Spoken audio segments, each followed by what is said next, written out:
வணக்கம். ஒரு நிமிட கதை. விக்ரமுக்கு ஒரு ஃபோன் வந்துச்சு. அந்த ஃபோனை எடுத்து காதில் வச்சான். என்னப்பா, நான் சொன்ன மாதிரி பண்ணுறியா? ஒழுங்காக செய் அப்படின்னு சொல்லிட்டு அந்த பக்கம் இருந்து ஒரு பெண்ணுடைய குரல் கேட்டது. சரிப்பா, நான் அப்படியே செய்கிறேன் சொல்லிட்டு விக்ரம் ஃபோனை கீழே வைத்தான். வச்சுட்டு நேராக அவங்க அப்பா ரூமுக்கு போனான். அப்பா, நீங்கள் நம்ம வெளியில் போகிறோம், உங்கள் ட்ரெஸ்லாம் பேக் பண்ணிவிடுங்க, 1 ஹவர் ரெடி ஆகிடுங்க சொல்லிட்டு பையன் வெளியே போயிட்டான். வெளியே போயிட்டு 1 ஹவர் கழித்து வந்து, அப்பா நீங்கள் ரெடி ஆகிட்டீங்களா, ட்ரெஸ்லாம் ரெடி ஆகிடுச்சா, போகலாமா அப்படின்னு கேட்டான். அப்பா எழுந்தார்.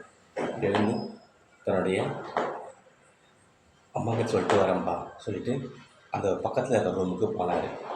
அந்த ரூமில் போயிட்டு, மரகதம் நான் போயிட்டு வரேன் அப்படின்ட்டு சொல்லிவிட்டு அப்படியே வெளியே நடந்து வந்தார். தன் கணவர் போகிறத அப்படியே கண் கூடாமல் சிரிச்ச முகத்தோடையே பார்த்துட்டு இருந்தாங்க ஃபோட்டோவில் இருக்கிற அவங்க மனைவி மரகதம். அப்புறம் அப்பா வெளியே வந்தோடனே மகன் தன்னுடைய காரில் அவங்க அப்பாவை ஏற்றிக்கிட்டு நேராக போயிட்டு இருந்தார். ஒரு 10 கிலோமீட்டர் போயிட்டு உடனே ஒரு இடம் வந்தது. அந்த இடத்துல காரை நிறுத்தினார். நிறுத்தினோடனே அப்பா கேட்டார், என்னப்பா இங்கே நிப்பாட்டியிருக்க அப்படின்னு சொல்லி சுற்றி முற்றி பார்த்தாரு. சுற்றி பார்த்தபோது தான் அவருக்கு அங்கே மேலே ஒரு போர்டு கண்ணில் பட்டுச்சு. அதுதான் முதியோர் இல்லம். அந்த போர்டை பார்த்த உடனேயே தன் அப்பாவுக்கு மனசு ரொம்ப கஷ்டமாயிட்டு அப்படியே கை காலெலாம் நடுங்க ஆரம்பிச்சிருச்சு. அந்த நடுங்கிய உடலோடு அந்த கார்லேருந்து பொறுமையாக கீழே இறங்கினார்.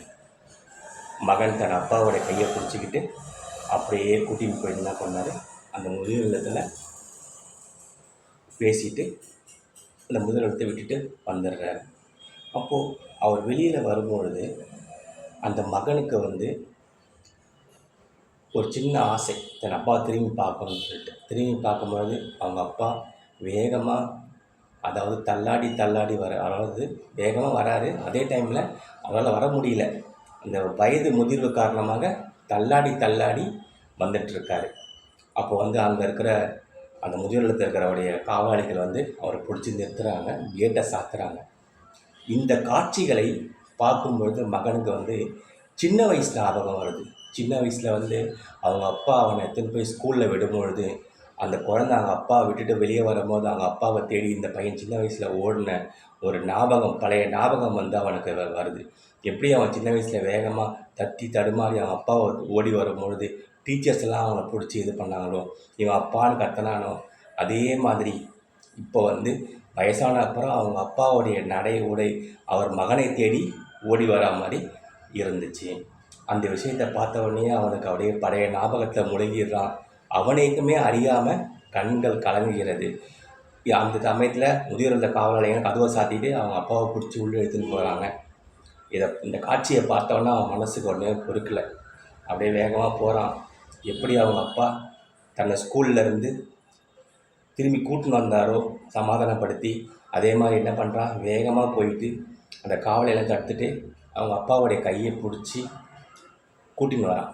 அப்போது சின்ன வயசில் இவன் அவங்க அப்பா கையை பிடிச்சி நடந்து வரும்போது எப்படி ஒரு சந்தோஷம் இருந்ததோ அதே சந்தோஷம் தன் அப்பாவுக்கும் அந்த சந்தோஷம் இருந்தது.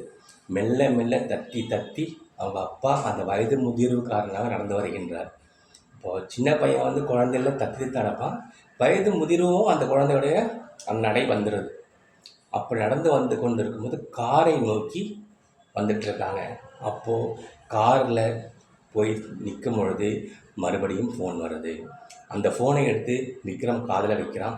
என்ன சொன்னபடி செஞ்சிட்டியா, அப்பா விட்டுட்டியா அப்படி என்றான். அந்த ஃபோனை கட் பண்ணி விட்டுட்டு சுவிட்ச் ஆஃப் செய்து ஃபோனை உள்ளே வைத்துவிட்டு அவன் காரை இயக்கி கொண்டு சென்று விட்டான். நன்றி. தேங்க்யூ. வணக்கம்.